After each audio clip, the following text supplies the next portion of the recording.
అందరికీ నమస్కారం. తెలంగాణ పాఠశాల విద్యాశాఖ అందిస్తున్నటువంటి బ్రిడ్జ్ కోర్స్కి స్వాగతం. మనము ఈరోజు ఈ బ్రిడ్జ్ కోర్సులో గణిత పాఠ్యాంశాన్ని గురించి తెలుసుకోబోతున్నాం. ఇందులో మనము ముఖ్యంగా సంఖ్యలు లేకుండా మనం జీవించలేము అని మనకందరికీ తెలుసు. సంఖ్యలు లేని జీవితాన్ని మనము ఊహించగలమా? ప్రతిరోజు ఉదయం లేస్తూనే రాత్రి పడుకునేంత వరకు అనగా మన దినచర్య పూర్తయ్యే వరకు సంఖ్యలతోనే మనము పరిగెడుతూ ఉంటాం.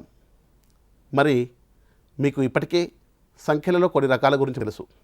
ఆ సంఖ్యలు ఏ ఏ సందర్భాలలో ఉపయోగించుకుంటాము, వాటి జ్ఞానాన్ని ఏ ఏ సందర్భాలలో సమస్యలలో మనము సాధించడానికి వాడుకుంటామో మనకు కొంత తెలిసినప్పటికీ వాటి గురించి మరికొంత విపులంగా ఈరోజు మనము తెలుసుకోబోతున్నాం. మరి సిద్ధంగా ఉన్నారా పిల్లలు? ఒకసారి స్క్రీన్పై చూడండి. ఈ పాఠ్యాంశం పూర్తయ్యేసరికి మనము గుణిజాలు, కారణాంకాలు, కాసాగు, గాసాభా, ప్రధాన సంఖ్యలు మరియు సంయుక్త సంఖ్యల గురించి అవగాహన చేసుకొని భవిష్యత్తులో వాటిని ఉపయోగించగలుగుతాం. ఇచ్చిన సంఖ్యలు, వాటి గుణిజాలు మరియు కారణాంకాలు కనుగొనగలము. ఇచ్చిన వాటిలో ప్రధాన సంఖ్యలను, సంయుక్త సంఖ్యలను గుర్తించగలుగుతాము. ఇచ్చిన సంఖ్యల కాసాగు మరియు గాసాభాలను కనుగొనగలుగుతాం. మరి పిల్లలు, మనకు తెలుసు సంఖ్యలలో రకాలు అనగానే మనము ముందుగా వెళ్ళిపోయేది సహజ సంఖ్యలకు. ఎందుకంటే వస్తువులను లెక్కించడానికి ఉపయోగించేవి సంఖ్యలు కదా. వాటిని ఉపయోగిస్తూ అనేక సందర్భాలలో మనము వివిధ రకాలుగా మనం వాడుకుంటూ మనము సంఖ్యలలో అనేక రకాలైనటువంటి సంఖ్యలను మళ్ళీ ఉత్పన్నం చేసుకుంటూ వచ్చి మనకు తదనుగుణంగా మనం వాడుకుంటూ వచ్చామనేది మనందరికీ తెలుసు. ఒకసారి స్క్రీన్పై చూద్దాం. సహజ సంఖ్యలు మనకు తెలుసు, అవి 1 నుంచి ప్రారంభమవుతాయి. 1, 2, 3, 4 ఇలా అనంతంగా మనం సహజ సంఖ్యల గురించి తెలుసుకున్నాం. అదేవిధంగా పూర్ణాంకాలు అన్నాం. అంటే సహజ సంఖ్యలకు 0 తీర్చడం వల్ల పూర్ణాంకాలు ఏర్పడ్డాయి. ఇది కూడా మనకు తెలుసు. ఇంకా మనము ఉష్ణోగ్రతలు తేడాలు కావచ్చు, లేదా రకరకాల సందర్భాలలో వాడేటప్పుడు 0 కంటే తక్కువ విలువ ఉన్నటువంటి సంఖ్యలు కూడా అవసరమయ్యాయి. మరి అటువంటి సంఖ్యలను కలుపుకుంటూ ఉన్నటువంటి సమూహాన్ని పూర్ణ సంఖ్యలు అన్నాం. ఇంకా కూడా 1, 2, 3, 4 ఇలా పూర్ణ వస్తువులు కాకుండా వస్తువులలో భాగాల గురించి కూడా మనము అనేక సందర్భాలలో మాట్లాడుకుంటూ ఉంటాం. మరి ఆ సందర్భాలలో కూడా ఆ భాగాలను లెక్కించాలి కదా. మరి వాటికి సంబంధించినటువంటి సంఖ్యలను అకరణీయ సంఖ్యలు అన్నాం. చూడండి, మీకు స్క్రీన్ పైన సోను, కౌశిక్ అనే 2 అన్నదమ్ములు కనబడుతున్నారు. అవునా? వారు ఇద్దరు ఒకానొక రోజు మెట్ల దారి గుండా కొండపైకి వెళ్ళి సూర్యాస్తమయాన్ని చూద్దామనుకున్నారు. సూర్యాస్తమయం దృశ్యం ఎంత అందంగా ఉంటుందో మీ అందరికీ తెలిసిందే. మనకు సూర్యాస్తమయం చూడడానికి సోను, కౌశిక్ మనకు మెట్ల దారి గుండా కొండపైకి వెళ్ళడము జరిగిందనమాట. కొండపైకి వెళ్ళాలంటే మరి మెట్లు ఉన్నాయి కదా, ఆ మెట్లకి ఇలా సంఖ్యలు ఇవ్వబడ్డాయి. ఏ విధంగా చూడండి, 1, 2, 3, 4, 5, 6 ఇలా మెట్లకు సంఖ్యలు ఇవ్వబడ్డాయి. సోను ప్రతిసారి 2 మెట్ల చొప్పున ఎక్కుతున్నాడు. ఎక్కినప్పుడు సోను ఎక్కేటువంటి మెట్ల సంఖ్యలు చూడండి, 2, 4, 6, 8, 10. ఎందుకంటే ప్రతిసారి 2 మెట్ల తర్వాత మళ్ళీ 2 మెట్లు అనగానే మళ్ళీ 2 కూడడము అంటే 4. ఈ విధంగా 2 మెట్ల చొప్పున ఎక్కుతున్నప్పుడు 2, 4, 6, 8, 10 ఈ విధంగా వెళ్ళారు. అదేవిధంగా కౌశిక్ ప్రతి 3 నిమిషాలకి 10 మెట్ల చొప్పున ఎక్కుతున్నాడు. అనగా ప్రతి 3 నిమిషాలకు అతను ఎక్కేటువంటి మెట్ల సంఖ్య చూడండి, ముందు 3 నిమిషాల్లో 10వ మెట్ల దగ్గరికి చేరుకున్నాడు. రెండవసారి 3 నిమిషాల్లో అయ్యేసరికి 20 మెట్లు చేరుకున్నాడు. మనం చూస్తున్నప్పుడు సోను ఎక్కుతున్న మెట్ల సంఖ్యలు పరిశీలించినట్టయితే 2, 4, 6, 8, 10, 12. వీటిని 2 × 1, 2 × 2, 2 × 3, 2 × 4 ఈ విధంగా మనం 2 యొక్క గుణిజాలుగా రాయవచ్చు కదా. అదేవిధంగా మరి ఇప్పుడు కౌశిక్ ఎక్కుతున్న మెట్ల సంఖ్యలు పరిశీలించినట్లయితే కౌశిక్ ప్రతి 3 నిమిషాలకు ఒకసారి ఆగుతున్నటువంటి మెట్ల సంఖ్య చూడండి, 10, 20, 30, 40, 50 ఈ విధంగా ఎక్కుతూ ఉన్నాడు. వాటిని 10 × 1 అంటే 10 ఎక్కం 10, 10 2 20, 10 3 30, 10 4 40 ఈ విధంగా 10 యొక్క గుణిజాలుగా మనము చూపించవచ్చు. మరి మనకి ఇక్కడ ఒకటి కనబడుతుంది. ఏంటంటే ఒక సంఖ్యను 1, 2, 3, 4, 5, 6 ఇతర సంఖ్యతో గుణించినప్పుడు వచ్చే లబ్ధము ఆ సంఖ్య గుణిజం అవుతుంది అని అన్నాం. ఎందుకు చూడండి ఒకసారి. 4 5 మరియు 12ల గుణిజాలు రాయగలరా? ఆలోచించండి. 4 యొక్క గుణిజాలు రాయాలంటే 4ను 1తో గుణించాలి, 4ను 2తో గుణించాలి, 4ను 3తో గుణించాలి. ఇలా 4ను వేరు సంఖ్యలతో గుణిస్తున్నప్పుడు ఏర్పడే లబ్ధాలన్నీ కూడా 4 యొక్క గుణిజాలు అవుతాయి.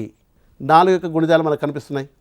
4, 8, 12, 16, 20, 24, 28 ఇవన్నీ 4 ఎక్కంలో మీకు కనబడుతున్నాయి. అంటే 4ను ఇతర సంఖ్యలతో గుణిస్తున్నప్పుడు వచ్చే లబ్ధాలుగా మనకు కనిపిస్తున్నాయి. అదేవిధంగా 5 యొక్క గుణిజాలు చూసినట్టయితే 5, 5 2 10, 5 3 15, 5 4 20, 5 5 25, 5 6 30, 5 7 35. ఈ విధంగా 5 యొక్క గుణిజాలను అనంతంగా రాస్తూ వెళ్ళాం. ఇంకా మరి 12 యొక్క గుణిజాలు కూడా రాయాలి కదా. అలాంటప్పుడు మీకు 12 యొక్క గుణిజాలు ఇప్పుడు తెలిసిపోయాయి ఇప్పటికే. ఎందుకంటే 12 1 12, 12 2 24. ఈ విధంగా 12ను ఇతర సంఖ్యలతో గుణిస్తున్నప్పుడు వచ్చే లబ్ధాలన్నీ కూడా 12 యొక్క గుణిజాలే. స్క్రీన్ పైన చూడండి ఒకసారి. ఒక సంఖ్యకు అదే సంఖ్య గుణిజం అవుతుందా అంటే అది కూడా మనము ఆలోచిద్దాం. ఉదాహరణకు 2 ఉంది. 2 1 2. నేను 2ను ఏం చేశాను? 2 1 2 అని రాశాను. అంటే 2ను 1తో గుణిస్తే 2 అనేది లబ్ధం వచ్చింది. అంటే ఇది 2 యొక్క గుణిజమే కదా. అదేవిధంగా 5 ఉంది. 5 1 5 అన్నాను. 5 1 5 అనేది 5ను ఇతర సంఖ్యతో గుణిస్తే వచ్చిన లబ్ధం కాబట్టి గుణిజం యొక్క భావం ప్రకారము ఒక సంఖ్య 1తో కానీ లేదా ఇతర సంఖ్యలతో కానీ గుణించినప్పుడు వచ్చే లబ్ధాలన్నీ కూడా ఆ సంఖ్యకు గుణిజాలు అన్నాం కదా. మరి ఇప్పుడు 5 కూడా 5 యొక్క గుణిజం అవుతుంది. అంటే ఒక సంఖ్యకు అదే సంఖ్య గుణిజం కూడా అవుతుంది. ఇంకొకటి చూద్దాం. ప్రతి సంఖ్య 1 యొక్క గుణిజం అవుతుందా అన్నారు. 1 × 1 = 1, 1 × 2 = 2, అదేవిధంగా 1 × 3 = 3. ఈ విధంగా వస్తున్నాయి కదా. కానీ 1ని ఇతర సంఖ్యలతో గుణించినప్పుడు 2, 3, 4, 5 ఇలా వస్తున్నాయి. కేవలం ఒక సందర్భంలో మాత్రమే 1ని 1తో గుణించినప్పుడు మాత్రమే 1 అవుతుంది. అంటే ఇంకొకటి చూడండి, ప్రతి సంఖ్య కూడా 1 యొక్క గుణిజం అవుతుంది. తర్వాత ఇప్పుడు చెప్పండి, ఒక సంఖ్యకు ఎన్ని గుణిజాలు రాయగలం? ఉదాహరణకు 2 తీసుకుందాం. 2 × 50 అని రాస్తాను. 100 అవుతుంది. నేను 2 × 500 కనుక్కోలేనా? 1000 అవుతుంది కదా. అదేవిధంగా నేను 2కు ఎంత సంఖ్యనైనా ఏ ఇతర సంఖ్యనైనా గుణించినప్పుడు నాకు ఒక లబ్ధం అంటూ ఏర్పడుతూ ఉంటుంది. అంటే గుణిజాలు మనము ఒక సంఖ్యకు అనంతంగా రాయవచ్చు. ఇప్పుడు సోను మరియు కౌశిక్ సందర్భానికి వెళ్ళినట్లయితే సోను ప్రతిసారి 4 మెట్ల చొప్పున మరియు కౌశిక్ ప్రతిసారి 5 మెట్ల చొప్పున కొండ మీదకి ఎక్కుతున్నారు అనుకుందాం.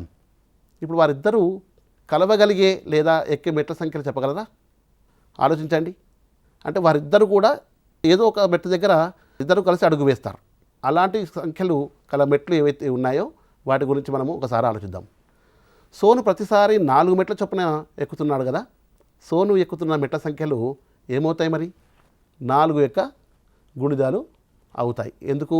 4, 8, 12, 16, 20 ఈ విధంగా కదా. అదేవిధంగా కౌశిక్ కనుక చూసినట్టయితే ప్రతిసారి 5 మెట్ల చొప్పున ఎక్కుతున్నాడు కాబట్టి కౌశిక్ ఎక్కే మెట్లు 5, 10, తర్వాత 15, తర్వాత 20 ఈ విధంగా 5 యొక్క గుణిజాల రూపంలో మనకు కనబడుతున్నాయి. అవునా? 4 యొక్క గుణిజాలను ఒకసారి చూడండి. 4, 8, 12, 16, 20, 24, 28, 32, 36, 40, 44 ఇంకా రాయవచ్చు. ఎందుకు? అనంతమైనటువంటి గుణిజాలు రాయగలం కాబట్టి. అదేవిధంగా కౌశిక్ ఎక్కుతున్నటువంటి మెట్ల సంఖ్య చూసినట్టే ప్రతిసారి 5 మెట్లు మనము చూస్తున్నాం కాబట్టి 5, 10, 15, 20, 25 ఈ విధంగా మనకు మెట్ల సంఖ్య కనబడుతుంది. ఇద్దరు కలవగలిగే మెట్ల సంఖ్యలు గుర్తించగలరా? మీకు స్క్రీన్పై 4 యొక్క గుణిజాలు ఇవ్వబడ్డాయి, 5 యొక్క గుణిజాలు కూడా ఇవ్వబడ్డాయి. వాటిల్లో సోను మరియు కౌశిక్ ఇద్దరు కూడా ఏ మెట్లపైన వాళ్ళు ఇద్దరు కలిసి కాలు మోపే అవకాశం ఉంది. సోను 4వ మెట్టు దగ్గర ఉన్నప్పుడు కౌశిక్ 5వ మెట్టు దగ్గర ఉన్నాడు అనుకుందాం. సోను 8వ మెట్టు దగ్గర ఉన్నప్పుడు రెండవసారి కౌశిక్ 10వ మెట్టు దగ్గర ఉన్నాడు. అంటే కలవట్లేదు వాళ్ళు. ఎక్కడ కలుస్తున్నారు చూడండి ఒకసారి. 20వ మెట్టు ఒకటి, ఇక్కడ కూడా కౌశిక్ కూడా 20వ మెట్టును ఎక్కుతున్నాడు. అంటే సోను 20వ మెట్టు మీద ఎక్కుతున్నాడు, కౌశిక్ కూడా 20వ మెట్టును ఎక్కుతున్నాడు. అదేవిధంగా ఇక్కడ సోను 40వ మెట్టును కూడా ఎక్కుతున్నాడు, అదేవిధంగా కౌశిక్ కూడా 40 మెట్లు ఎక్కుతున్నాడు. అంటే ఇద్దరు కలిసి ఎక్కేటువంటి మెట్లు అనమాట ఇవి, ఇద్దరు కలవగలిగే మెట్లు. కాబట్టి వీటిని ఉమ్మడిగా అంటున్నాం ఇక్కడ. సోను మరియు కౌశిక్ వాళ్ళు ఎక్కేటువంటి మెట్ల సంఖ్యలలో ఉమ్మడిగా ఉన్నటువంటి సంఖ్యలు, మెట్ల సంఖ్యలు ఇవి. ఈ ఉమ్మడిగా ఉన్నటువంటి గుణిజాలు అన్నాం, ఎందుకంటే ఇవి 4 యొక్క గుణిజాలు, ఇవి 5 యొక్క గుణిజాలు.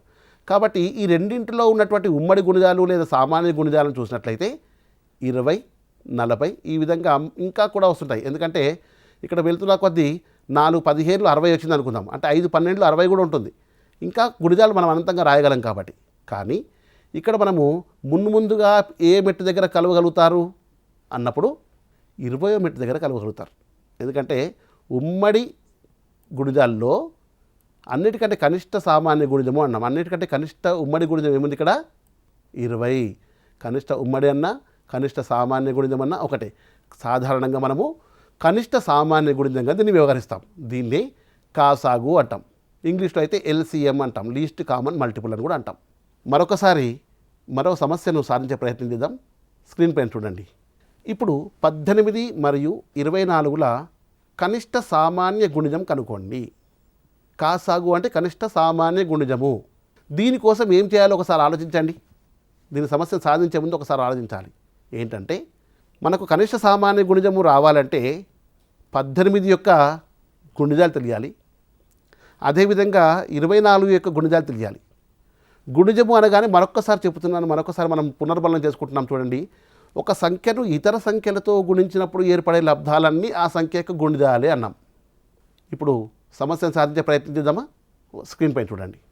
18 యొక్క గుణిజాలు చూడండి. 18 ఒకట్లు 18, 18 రెండ్లు 36, 18 మూడు 54, 14 72, 18 ఐదులు 90, 18 108. ఈ విధంగా 18 ఇతర సంఖ్యలతో గుణిస్తున్నప్పుడు ఏర్పడిన లబ్ధాలన్నీ కూడా 18 యొక్క గుణిజాలే. అదేవిధంగా మనము 24 యొక్క గుణిజాలు చూసినట్లయితే 24 ఒకట్లు 24, 24 రెండ్లు 48. ఈ విధంగా 24ను ఇతర సంఖ్యలతో గుణిస్తున్నప్పుడు ఏర్పడే లబ్ధాలన్నీ కూడా 24 యొక్క గుణిజాలే. మనకి 24, 10, 240 వరకు తీసుకున్నాం. ఉమ్మడిగా ఉన్నటువంటి గుణిజాలు ఏవైనా ఉన్నాయా? అవును. ఏమి? మనకు చూడండి, 72, 18 72. ఇక్కడ కూడా మనకు 24 మూడు 72, అంటే 72 అనేది 24 గుణిజాల్లో ఉంది, 18 గుణిజాల్లో కూడా ఉంది. అదేవిధంగా 144 చూడండి, 18 144. ఇక్కడ కూడా 24, 6 144. అంటే ప్రతిసారి ఇక్కడ మనకు ఉమ్మడి గుణిజాలు అనేవి వస్తున్నాయన్నమాట. వీటిలో కనిష్ట సామాన్య గుణిజం ఏంటి? చిన్నది 72. అనగా 18 మరియు 24ల కనిష్ట సామాన్య గుణిజము 72 అవుతుంది. ఇప్పుడు మరొక సందర్భాన్ని చూద్దాం. రహీం తాను తయారు చేసినటువంటి 24 క్రొవ్వొత్తులను ప్యాకెట్లుగా చేద్దామనుకున్నాడు. 24 క్రొవ్వొత్తులను ఎన్ని రకాల ప్యాకెట్లు తయారు చేయగలుగుతాడు? మీరేమైనా సహాయపడగలరా? అది ఎలాగో స్క్రీన్పై చూద్దాం. క్రొవ్వొత్తులను ఎన్ని రకాల ప్యాకెట్లలో తయారు చేయగలమో తెలియాలంటే క్రొవ్వొత్తుల సంఖ్య తెలవాలి. క్రొవ్వొత్తుల సంఖ్య ఇక్కడ 24.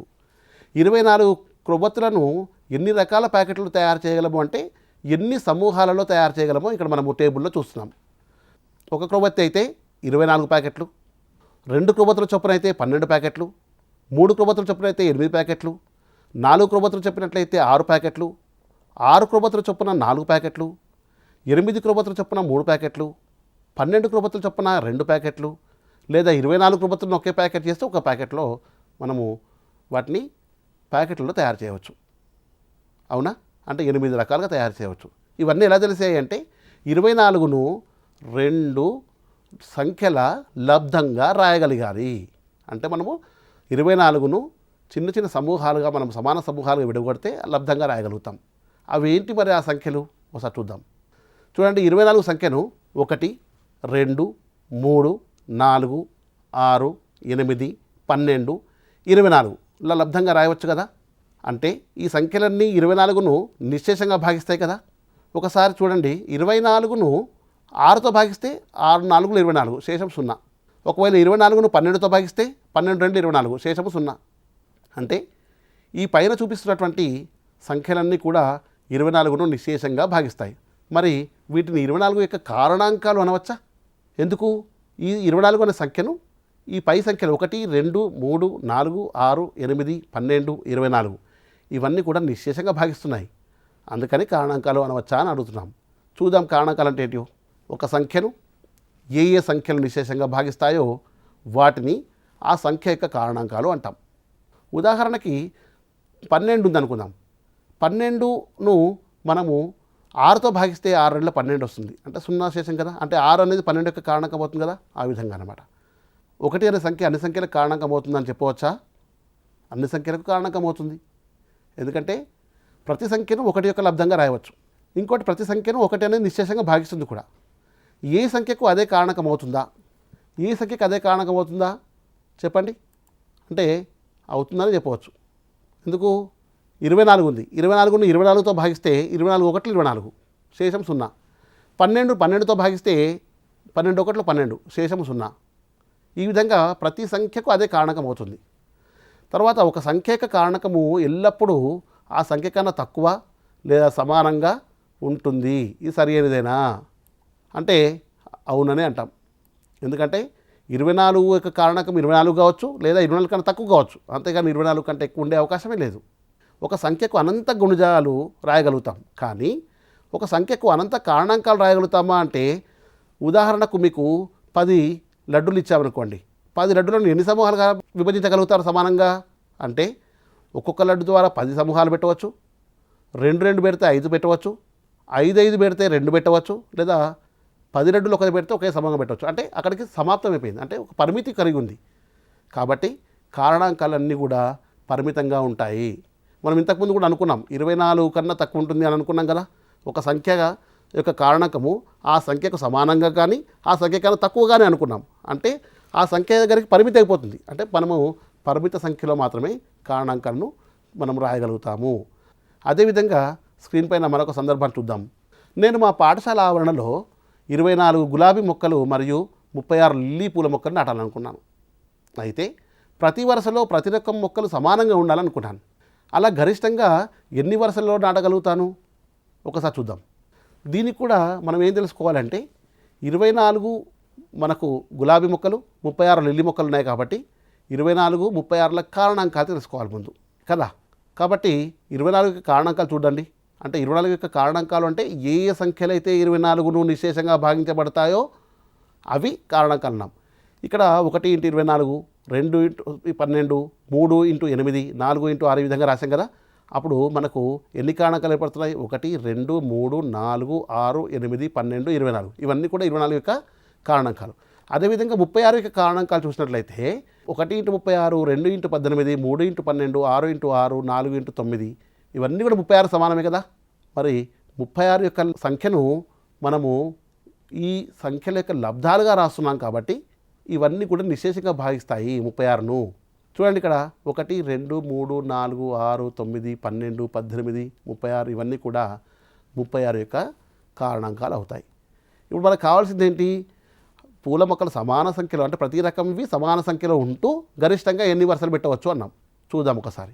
ఇక్కడ వీటి సామాన్య కారణాంకాలు తీయాలి మనం. సామాన్య కారణాంకాలు అంటే మనకు తెలుసు కదా, ఉమ్మడి కారణాంకాలు.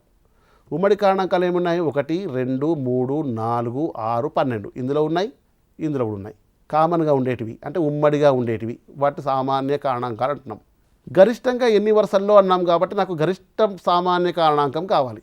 నేను పూల మొక్కల్ని ఎన్ని ఎక్కువ వరుసల్లో పేర్చగలను, ఎన్ని ఎక్కువ వరుసల్లో నాటగలను అని చెప్పుకున్నాం కదా. అప్పుడు నాకు గరిష్ట సామాన్య కారణాంకం కావాలి. అటువంటి అప్పుడు అన్నిటికంటే పెద్ద కారణాంకం ఇక్కడ 12. కాబట్టి దీన్ని 24 36 యొక్క గరిష్ట సామాన్య కారణాంకము గాసాక 12 అంటాము, లేదా గరిష్ట సామాన్య భాజకము అని కూడా అంటారు. గాసాక అంటే గరిష్ట సామాన్య కారణాంకము, దీన్ని సాధారణంగా గరిష్ట సామాన్య భాజకము గాసాభ అని కూడా అంటారు. అంటే ఇప్పుడు చూడండి, నేను 24 గులాబీ మొక్కలు 36 లిల్లీ మొక్కలను అనుకున్నట్లుగా ప్రతి రకంవి సమాన సంఖ్యలో ఉండే విధంగా గరిష్టంగా 12 వరుసల్లో మొక్కలు నాటవచ్చు. దానికి నేను గరిష్ట సామాన్య భాజకాన్ని కనుగొన్నాను. సరే, ఒకసారి 128 మరియు 240ల యొక్క గాసాభ ఎంతో ఒకసారి చూద్దాం. గాసాభ అనగానే మనకి గుర్తు రావాల్సింది ఏంటంటే 128 యొక్క కారణాంకాలు రాయగలగాలి, 240 యొక్క కారణాంకాలు రాయగలగాలి. చూడండి 128 యొక్క కారణాంకాలు 1, 2, 4, 8, 16, 32 ఈ విధంగా ఇక్కడ తీసుకున్నాం. అదేవిధంగా 240 యొక్క కారణాంకాలు చూడండి. మనం కారణాంకాలు అనగానే మళ్ళీ మనకు గుర్తు రావాల్సింది ఏంటంటే ఒక సంఖ్యను వేరే ఇతర సంఖ్యల లబ్ధంగా రాయగలగాలి. ఆ సంఖ్యలన్నీ కారణాంకాలే, రైట్. 1, 2, 3, 4, 5, 6, 8, 10, 12, 15, 16, 20, 24, 30, 40, 48, 60, 80, 120, 240 ఈ విధంగా మనకు కారణాంకాలు మనము రాసుకోగలిగాం. ఇప్పుడు వీటిలో ఒకసారి గమనించినట్లయితే ఉమ్మడి కారణాంకాలు ఏమున్నాయో చూద్దాం. ఉమ్మడి కారణాంకాలు ఏమున్నాయి? 1 ఇందులో ఉంది, 2 ఇందులో ఉంది, 4 ఇందులో ఉంది, 8 ఉంది, 16 ఉంది. అంటే ఇవన్నీ కూడా ఉమ్మడిగా ఉన్నాయి. ఉమ్మడి కారణాంకాలు లేదా సామాన్య కారణాంకాలు అన్నాం. మనకు కావాల్సింది గాసాబా లేదా గరిష్ట సామాన్య కారణాంకము లేదా గరిష్ట సామాన్య భాజకము. అన్నిటికంటే పెద్దది ఇక్కడ 16. కాబట్టి 128 మరియు 240 యొక్క గాసాబా 16 అవుతుంది. మరి గాసాబాను ఈ విధంగా కారణాంకాలు రాసి కనుక్కున్నాం కదా, వేరే ఇతర పద్ధతులే మనకు అనుకోవచ్చా అనేది ఒకసారి స్క్రీన్ పై చూద్దాం. చూడండి, ఇది భాగాహార పద్ధతి, మరేమో కాదు. చూడండి 128 మరియు 248 యొక్క గాసాబాను భాగాహార పద్ధతిలో కనుక్కోవాలనుకుంటే పెద్ద సంఖ్య ఏంటి? ఇందులో 240. 240ని 128తో భాగించండి, 112 శేషం వస్తుంది. అదేవిధంగా 128 112తో భాగించండి, 16 శేషం వచ్చింది. ఇప్పుడు 112ను 16తో మనము భాగించినప్పుడు శేషం 0 వచ్చింది. మరి 16తో 128 248 భాగించినట్టయితే మనకు 0 శేషం వస్తుంది. కాబట్టి 16 అనేది గాసాబా అన్నాం. ఇంకా మనము 1, 2, 3, 4, 5, 6, 7, 8, 9, 10ల కారణాంకాలు కనుగొనే ప్రయత్నం చేద్దాం. వీటి యొక్క కారణాంకాలు మీరు ఒకసారి స్క్రీన్ పైన గమనిస్తున్నట్లయితే మీకు కనబడుతుంది. కొన్ని సంఖ్యలేమో 2 కన్నా ఎక్కువ కారణాంకాలు కలిగి ఉన్నాయి, కొన్ని సంఖ్యలు 2 కారణాంకాలు కలిగి ఉన్నాయి. మరి 2 మాత్రమే కారణాంకాలు కలిగి ఉన్నాయి అంటే 1 మరియు అదే సంఖ్య కారణాంకాలు కలిగి ఉన్న సంఖ్యలను ప్రధాన సంఖ్యలు అంటారు మనకు తెలుసు. అవి 2, 3, 5, 7, 11, 13, 17 ఈ విధంగా. 2 కంటే ఎక్కువ కారణాంకాలు కలిగి ఉన్న సంఖ్యలు ఏమంటారు? మరి సంయుక్త సంఖ్యలు అంటాం. ఉదాహరణకు 2, 4, 6, 8 ఈ విధంగా. అంటే కారణాంకాలు 2 కంటే ఎక్కువ ఉంటాయి కాబట్టి. ఒకసారి స్క్రీన్ పైన చూడండి, అతి చిన్న మరియు సరి అయిన ప్రధాన సంఖ్య ఏది? ఈ సంఖ్యలన్నీ చూస్తే కూడా అన్ని బేసి సంఖ్యల్లా కనబడుతున్నాయి, కానీ ఒక్క సంఖ్య మాత్రమే సరి సంఖ్య కనబడుతుంది, అది 2. ప్రధాన సంఖ్యల్లో అతి చిన్న సంఖ్య 2, సరి సంఖ్య కూడా 2. అదేవిధంగా ప్రతి సంయుక్త సంఖ్యను ప్రధాన సంఖ్యల లబ్ధంగా రాయగలమా అంటే ప్రతి సంఖ్యను కూడా రాయగలం. ఎందుకంటే 10 ఉంది, 10ని 2 × 5 అని రాయగలం. ఒకసారి 48 చూడండి, 8 × 6 48. 8 మళ్ళీ ప్రధాన కారణాంకాలుగా విభజించే క్రమం లోపల 2 × 4 అని రాసాము. మళ్ళీ 4ను 2 × 2 అని రాసాము. 6ను 2 × 3 అని రాసాము. అంటే 48 మనము 2 × 2 × 2 × 2 × 3 అని రాయవచ్చు. అంటే ప్రధాన కారణాంకాల లబ్ధంగా ప్రతి సంఖ్యను రాయవచ్చు.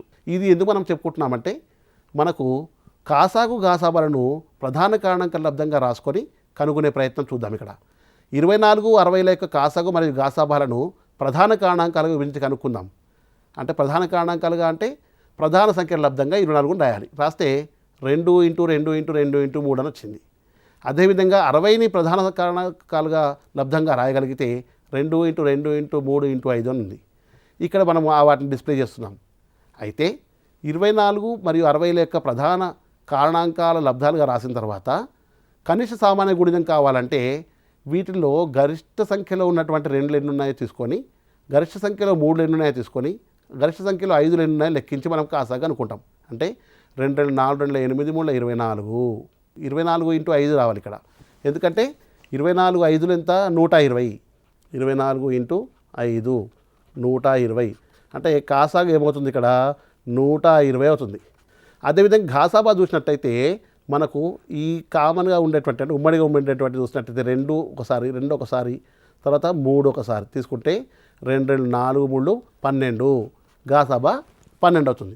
ఈరోజు మనం ఏం నేర్చుకున్నామంటే సంఖ్యల్లో గుణిజాలు, కారణాంకాలు, ప్రధాన సంఖ్యలు, అదేవిధంగా సంయుక్త సంఖ్యలు మరియు కాసాగు గాసాబాల గురించి మనం ఈరోజు పునర్బలనం చేసుకున్నాం. పిల్లలు మరి మీరు వీలైతే కొన్ని అభ్యాసం చేసే విధంగా స్క్రీన్ పైన సమస్యలు ఇవ్వబడ్డాయి, ఒకసారి చూడండి. 75 మరియు 128 గుణిజాలు రాయండి. 224 మరియు 576 కారణాంకాలు కనుగొనండి. 1080 ప్రధాన కారణాంకాల లబ్ధంగా రాయండి. 186 మరియు 320 కాసాగు మరియు గాసాబాను భాగాహార పద్ధతిలో ఇంకా వీలైతే ప్రధాన కారణాంక పద్ధతిలో కనుక్కోనండి. ఇవి నోట్బుక్లో రాసుకొని మీ ఉపాధ్యాయులతో చర్చించి తోటి పిల్లల సహాయంతో చర్చిస్తూ ఈ సమస్యలను సాధించే ప్రయత్నం చేయండి. మీరు గణితంలో అనుకున్నటువంటి సామర్థ్యాలను సాధిస్తూ ముందు తరగతిని కొనసాగించే విధంగా మనము అభ్యసన కార్యక్రమాన్ని కొనసాగించవలసిందిగా కోరుకుంటూ ఈరోజు ఈ పాఠ్యాంశాన్ని ఇక్కడితో ముగిస్తూ ముందు తరగతిలో కలుద్దాం. నమస్కారం.